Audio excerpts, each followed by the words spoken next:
Yo creo que ya se va a ir, Yanira. No, estoy aquí con los chicos.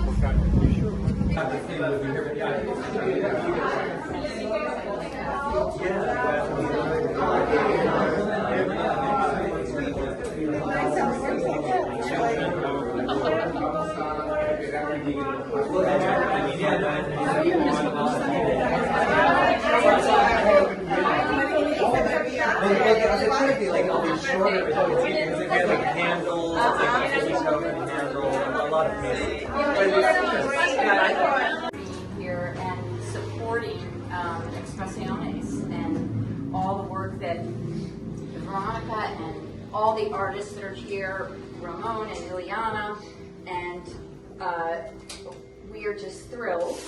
And to tonight be highlighting Veronica's work and all the things that you're doing and working with the Boys and Girls Center and all the public interaction and working with the children. So thank you so much.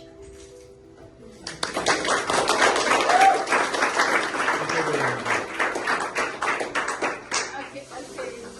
Thank you, everyone. First of all, because I'm so impressed and amazing with all of these people that today are joining me. And I have to say thank you, Jose, Guido, the board, the sponsor, everybody who's worked with Expresiones and make possible this kind of interchange with the artists and the kids and the programs, as well with child and family whose we are working, and so many artists, people, friends, people whose I am met in all these times. So thank you very much everyone for coming, for joining us, and thanks.